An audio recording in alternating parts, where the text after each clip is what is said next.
So how old was the baby at this time? Oh, so this must have been a baby. It must have been about 8 months gestation. So I had another month to go. That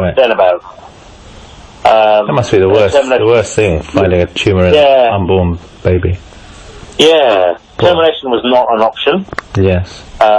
So they went ahead with the pregnancy. The baby was planned for a cesarean section because the head was a bit big. Sorry, you were brought on board at the 8-month stage? Once they found that out, they called us and they said, you better come and have a look at this. So we came down, had a chat to the parents. The parents were very clear they wanted to go ahead with the pregnancy. So we spoke to them about... is it an option to terminate at 8 months, though? I didn't think... Yes, it's an option to terminate until the baby's born. Is it? Yeah, if there's a real reason, like, a real problem with the baby or the mother's life is at risk, yeah. Oh, sorry, I didn't... I thought only... Oh, I didn't know that. I thought there was a 4-month cut-off. No. There is a cut-off, I think 28 weeks, 7 months, for termination for anything other than severe medical risk. Oh, gosh. Yeah. You can go right away if something bad, because often the really bad things only get found late. Yes, no, I didn't realise you could do it that late, though, because, they're virtually cooked by then, aren't they? Oh, it's very, very traumatic for the parent. Yeah, because they still have to have a birth. Yeah, you need to, I mean, I don't go to these, but you basically need to kill the baby and then deliver the baby's body. Yes. No, that's, I mean, I've known many people who've had miscarriages at much earlier than that, but they still look like babies when they come out. Yeah. No, it's very distressing. Sorry, that's my own ignorance there. No, that's fine. Yes, we talked about what we're going to do after the baby was born, and we said, well, we're going to need to operate fairly soon. So they chose to go ahead, and is this the classic religious grounds, or just because? Yeah, religious grounds. Yeah, okay. Yeah.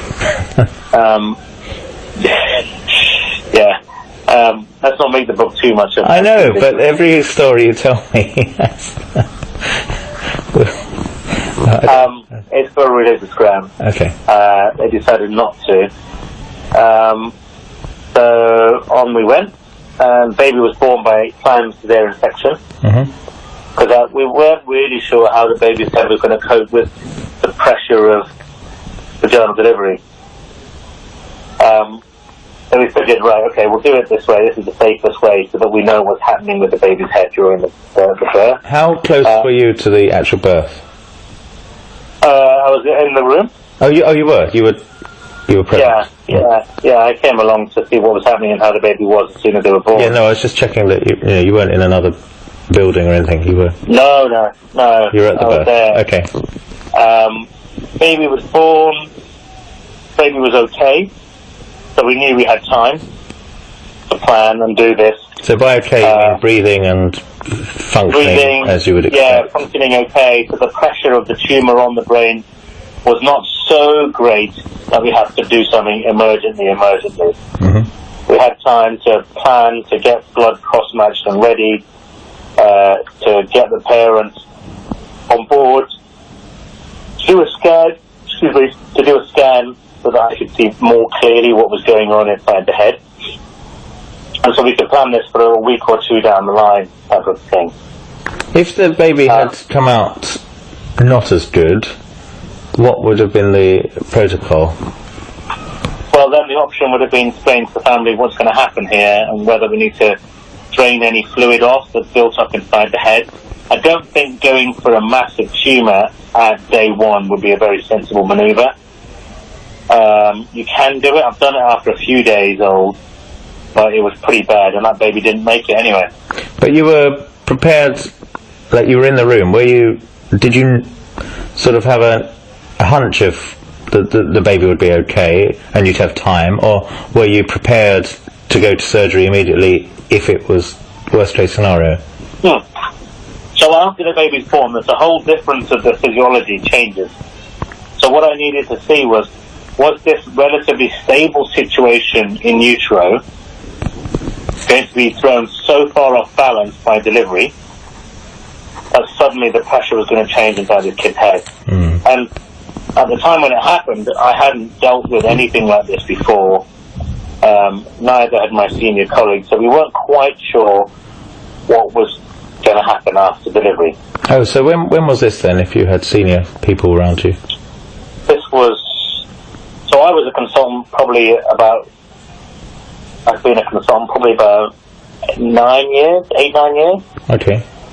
5 years ago. Yeah. But my senior colleague was still here then, before he retired. Right. So even if I'm relatively senior, even by then I've been a consultant for 9 years or something. But you still go and ask everybody. And so, we don't know it all, so we still go and ask our senior colleagues, even if we're relatively senior ourselves. Why would you not? But were you standing in the delivery room, were you on DEFCON 1? Were you prepared to go to surgery? You were waiting to see what the baby looked like when it came out, or? Well, I probably would have done something time-saving at that time. So usually the idea would be something like needing to put a needle in to drain fluid out or drain hydrocephalus out. I think that it would have been not something that you would have said, we have to operate literally right now.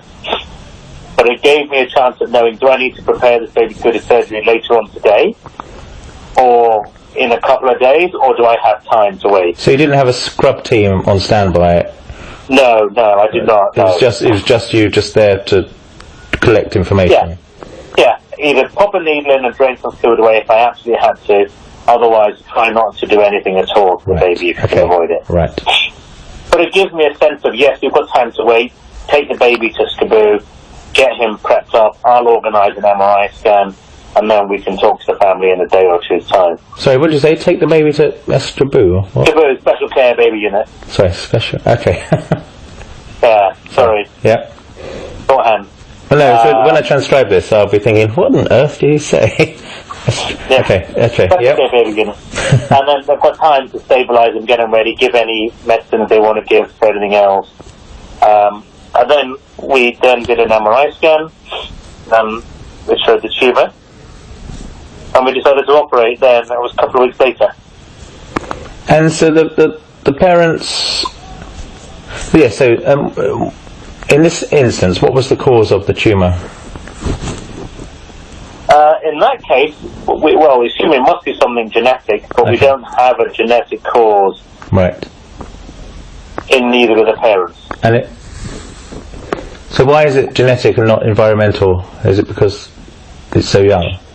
Well, the tumours arose when the baby's in utero. So either it's environmental but through the mother. Right, yes. But she didn't have a history of having any medicines, of any drugs, of any sort. The link between environment and genetics is very blurred at that stage of your life. Yes. Unless she works in a nuclear factory or... Yeah, but genetics and environment are there is now a whole study of an area called epigenetics, which is the way that the environment changes your genes. Okay. So the link between those two is a precarious one to separate the two. So we'd probably say it was likely to be genetic, but there could be an external connection. Right. So, sorry, yes. So you had the... So then we had time to prep the baby up and get... it was him, I think. Can't remember if it was him or her. These brains, they all look the same. Yeah, they really do. To get him ready for surgery. And we did. We had a couple of weeks for that. Okay. And so the baby stays in hospital this time? Yeah, baby stays in hospital, gets prepped up, gets an MRI scan to give us as much information as we can get on the condition. Mm-hmm. And then went to theatre. And the scan showed, so this is the example of the baby with like half a brain size tumour. The scan showed about half the size of the head was tumour. Gosh. Now the important thing here is that baby brains with tumours